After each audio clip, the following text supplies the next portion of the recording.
Hello fellow YouTubers and welcome to my coffee table. Today we're going to take a journey into occult symbols in money. And well, what does the word occult mean? Let's check out what it says on the internet. Number 1, beyond the range of ordinary knowledge or understanding, mysterious. Number 2, secret, disclosed or communicated only to the initiated. Now what that means is that this stuff is placed just beyond your realm of consciousness. And unless you're told where to look or you do the research as I have, you won't know what to find. So before we get started, I'd just like to point something out. Up here in Canada, we were just introduced a brand new Polym Water $100 and $50 and a $20 bill. And these are made out of a plastic material, very easy to lose, and have been around now for about, I'd say about 6 months. And this is the classic $5 bill, which has been around for a couple of decades now, I think. And the reason why I'm showing you these is both these two bills cost the exact same to manufacture, which is approximately 6 cents. And neither of these two bills is backed by any silver or any gold or anything of value whatsoever. So then the question becomes, if they cost the same and they're not backed by precious metals, then what is it that gives it value? And the answer to that is the fact that, well, you and I are stupid enough to accept it as such. So with that, let us begin our journey, and it's going to take us back as far as 1934 with respect to the U.S. currency, and we'll go back as far as 1954 with respect to the Canadian currency. So as I mentioned earlier, the Canadian Mint has put out new polymer 20s. Now what I would like to point out on this brand new $20 polymer bill is there's good old Queen Lizzie. We've been stuck with her here since, here in Canada since 1954. I've been looking at this woman my whole life. Now what we need to do is we need to examine her hair. And I'm going to put this down and I want you to take a very good look at this. So here we have a 87 or 88-year-old grandmother ruling the world. Now let's take a good look at her hairline. So I'm going to help you a little bit by getting rid of her face, and you can clearly see in her hairline that good old Lizzie has got a pair of horns. See that? Now the question becomes, well, what kind of horns are they? And the answer to that question is found just to the left, where we have a dice-like 6. 1, 2, 3, 4, 5, 6. And to the left of that, we have another dice-like 6. And to the left of that, we have a third dice-like 6. So, what kind of horns are they? Now, when we take the new 20 and we turn it over, what we are given is a affirmation of the 9/11 myth. As you can see, the Twin Towers and the Canadian flag acting as the plume of smoke from the first strike. Kind of interesting, eh? Now let's examine the $20 bill that was replaced by that polymer 20 that I just showed you. And that would be this one here. This was around for a good length of time, I think about 20 years ago. 20 years or so, I should say. Once again, we have old Lizzie here on the front. And what I've done is I've taken a felt marker and I marked where those 6s appear on the old 20, because this was an older, worn out version of it. And as you can clearly see, we've got once again a dice-like 666, which is, as we all know, the mark of the beast. So when we turn this thing over, what we have is, actually I'll put it down so you can get a better look. So here is the most commonly used form of paper currency in Canada, the $20 bill. Once again, the markings are clear. But when you take this thing and you turn it over, what you have is what I can only describe as a boat full of demons. And I've been told, well, those are Indians, or that's Indian art. You know something, I've been in this country an awful long time, and I've never seen an Indian look anything like that. The main character in this boat has got a spear. You see that spear? And at the end of the spear, right there, is a dead fish. Now, the second most accepted symbol for Christianity worldwide after the cross is the fish. So what is the symbolism here? What are they telling us? Well, they're telling us that the demons of 666 have killed Christianity. Next, let's take a look at the Canadian $5 bill. This has been around for some time now. And on the back of this bill is a snowflake. And most Canadians have seen this snowflake thousands of times. And all they see is a snowflake. But what I've done is I've taken a pen and a ruler and I've connected point to point to point on this snowflake. And here's what I got. And so the back of the Canadian $5 bill, which is the second most used form of paper currency here, like I mentioned, has a snowflake. Now there it is there, and most people, when they see that, they see a snowflake. But when you connect the points, here's what you actually get. You get what most people call the Star of David. But when you closely examine this star, what you end up with is a hexagon, which is Greek for 6. 1, 2, 3, 4, 5, 6 sides. You end up with 6 triangles. 1, 2, 3, 4, 5, 6 triangles. And of course there are 6 points. Once again, Satanic markings on the Canadian currency. And as I promised, we're going to go back now in history to the year 1954. Now, Queen Elizabeth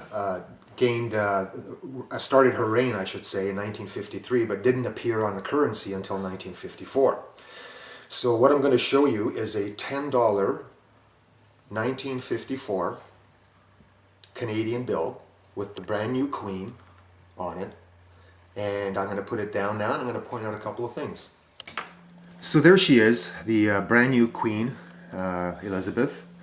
And as you can see, she's presented to us with a halo, like a saint. We should worship her.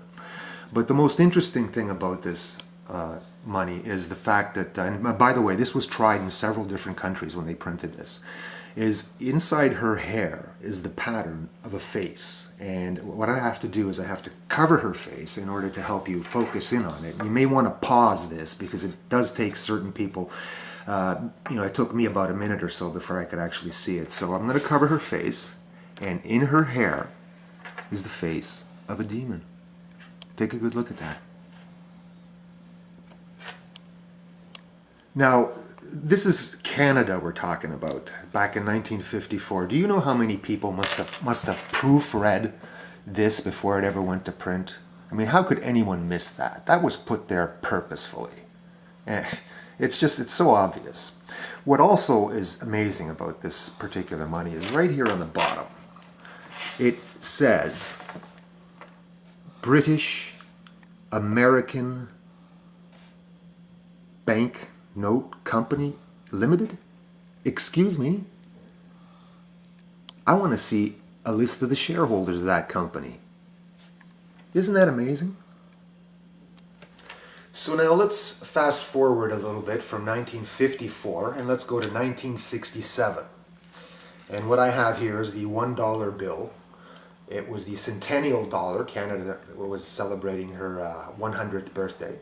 And it is also the last money to be made without a serial number. As you can see, there is no serial number. Now let's examine this a little bit closer. Now, back in the 1950s and the 1960s, people went to church. And When they saw the demon head, they complained, and Canada had to actually recall all of them, and they were burned in Winnipeg, where the mint is. So here's the $67. Once again, Queen Elizabeth is presented to us with a halo, like a saint. You can see how the face of the demon has been blended out. See that? Now, over here to the left is a maple leaf, but it really is an incomplete Star of David. See, all it's missing is the small little triangle, and you have a perfect Star of David, which we all know is satanic. But here's the thing inside of it. Inside of it is 6 triangles made up of 6 lines that make 6 points. Once again, 666. Now what we have in front of us is what is known as the universal barcode. And this thing here was forced on retailers and merchants over 20 years ago. In other words, if you didn't upgrade your equipment to be able to read that barcode, you could not conduct business, period. So when we take a look at the barcode, we see that at the beginning of it, there are 2 lines of equal width that run down further than the rest. You see that? Well, those lines are recognized as the number 6. Now, the number 6 is important to the barcode because it splits categories. So it could be the difference between cosmetics to camping equipment. And it depends on what follows it and what sequence that they go in that denotes what is the exact product. Now, when we take a close look at this, we see that at the beginning of it, there is for sure a 6. See it?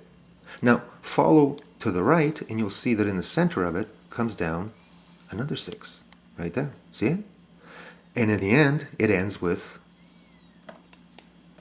what do we have? Billions of times a day, products are being scanned by the number 666. Now I would like to examine the euro. The euro was introduced in 2002, and here we are a little over a decade later, and it's pretty much wiped out the economies of a whole bunch of countries over in Europe. And let me show you why. This one here happens to be one of the originals. It is a 2002 euro. I'll put it down there. Now, take a good look at it. And what we have is we have the face of a very stern man with sharp features, showing us only his left eye. A garland, and he is surrounded by 12 pentagrams, which is Greek for a 5-pointed star. Now, pentagrams are used in satanic rituals, and there are 12, which is kind of interesting. What else has 12? Well, let's see. There are 12 months of the year. There are 12 signs of the zodiac. There's 12 tribes of Israel, and Jesus Christ had 12 disciples. It could be a mockery of Christ. When you turn it over, it gets really interesting. What we have is a map of Europe. See that? There's the map of Europe. And up at the top, we have a series of 6 pentagrams. 1, 2, 3, 4, 5, 6. Running down from the 6 pentagrams are rods. And they go down and hook up with a set of, yeah, you guessed it, another 6 pentagrams. 1, 2, 3, 4, 5, 6. So you have 6 stars, 6 rods, 6 stars, which we know what that means. And if you notice, it is actually enslaving Europe. It goes across the continent of Europe. But exempt is England. Why? Because that's where these people that print the money live, in the city of London. This is the Liberty silver coin, which is issued by the United States, and it's a beautiful coin. And you have Lady Liberty walking around. She's holding flowers, and there's a sun, and the rays are coming off the sun. But the question is the sun rising on America, or is the sun setting on America?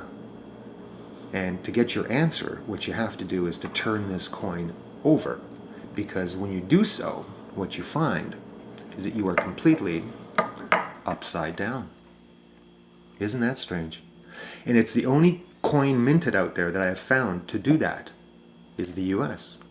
But more importantly, what you have is you have a series of 13 pentagrams pointing downwards. Now that is totally satanic.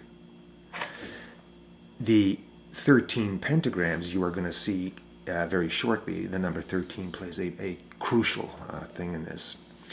The 13 pentagrams are representative of the 13 shareholding families of the Federal Reserve, Bank of England, Bank of Canada, and every other central bank in the Western world. Here is America, the eagle, and they rule above her. See that? They rule the United States of America. This is the United States, I should say it's not the United States, this is actually Federal Reserve note. Federal Reserve is above the United States of America, so therefore they rule, as I mentioned earlier, the United States of America. Now I want to focus on the emblem of this Federal Reserve Bank. Now let's just touch on the name. Federal implies that it is owned by the people of the United States who the federal government works for. That is not true. This is a privately held corporation that answers to absolutely nobody. Now take a look at their logo here. You've got the United States Federal Reserve System. You've got this evil looking, I don't know what kind of bird that would be, and it is sitting on top of the breastplate of the United States of America. So they rule over the United States of America. That emblem is something that you might find in a James Bond movie as the evil force. And this is the creme de la creme, the currency that the entire world economy is based on. This is the benchmark standard, the United States bill. Now, as I said, this is 1934. There have been absolutely no changes to it since then. I'm not telling you that this bill is from 1934, but what I'm saying is that nothing has been changed on it since 1934. As you can clearly see, the font on these letters is different. Federal Reserve Note. It's to deflect you from reading it, almost like. But what you see is that it rules once again above the United States of America is ruled by the Federal Reserve Note. And if you come over here, you see the number 1. The number 1 is encircled. The same thing down here. Now number 1 in the circle. And over here on the top, the last one, there is a family crest. You see that? That family crest belongs to the Rothschild banking family. And I don't know whether you can see this or not. I hope this is a little tiny owl. You see that? Cleverly hidden. There's a little tiny owl right there. Now owls are wise, and owls are used by secret societies. So let's come down here and take a good look at the good old George here. Now, George Washington was a 32nd degree Freemason, and George is encapsulated in a Greek omega. Do you see that? Greek omega? Now, what do we know about omega? Well, omega is the last letter of the Greek alphabet. So what they're saying here is that something has come to an end in 1934, and there is a new beginning with this man right there, George Washington. But where it really, really gets interesting is when you take this bill and you turn it over. What you have now is what is known as the Great Seal of the United States of America. There are two sides to it. Here is an Egyptian pyramid. Now, what an Egyptian pyramid is doing on an American dollar bill, I don't know. There are 32 bricks. Once again, there are 32 levels in the Scottish Rite of Freemasonry, which is what George Washington was. There are 13 steps, right, with an incomplete capstone, which is floating with an eyeball in the middle of it. Isn't that strange? We'll come back to that in a minute. At the bottom here is, in Roman numerals, 1776, right? And on the top, it says in Latin, annuit coeptos, which is crowned glory, or our success. There are 13 letters in annuit coeptos. On the bottom, on a banner, it says nuevos ordo seclorium, which in Latin means nuevos is new, order is order, and seclorium is secular or of this world. Our success in the new world order. That's what they're telling you back in 1934. Now, let's move over to the right, to the other side of the Great Seal of the United States, where you find an eagle, which always represents the United States of America. Now, this particular eagle, in one claw here, has 13 arrows, which is an instrument of war. In the other claw here, it has an olive branch with 13 leaves and 13 olives. Now, the olive branch is an instrument of peace. So what's the message here is, by war or by your consent, we shall have a new world order. And you notice the sequence of the number 13 again. On the breastplate of the bird, there are 13 stripes. In the beak of the eagle, in Latin, it says e pluribus unum, which is out of many, one, and once again that is made up of 13 letters. There is a Star of David hanging above the United States of America, made up of, you guessed it, 13 pentagrams. In the one wing, there are 32 feathers. There are 32 levels in the Scottish Rite of Freemasonry. In the other wing, there are 33 feathers, the 33rd level of the Scottish Rite of Freemasonry is awarded posthumously. And there are 9 tail feathers. There are 9 levels in the York Rite of Freemasonry. See that?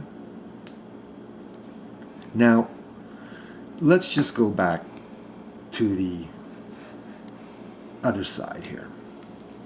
And let's examine this. We have an incomplete capstone back in 1934, which is telling us that they are almost there. They've just about completed their new world order. From behind the eyeball is illumination. You see that?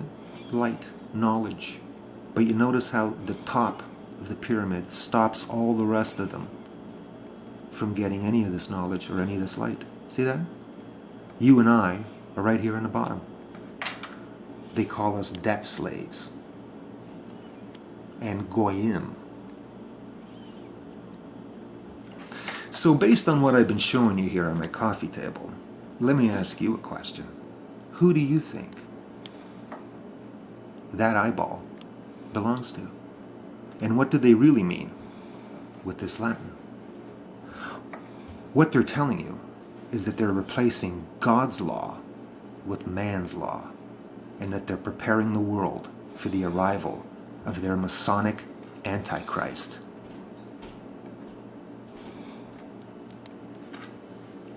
Now let's examine the Trilateral Commission.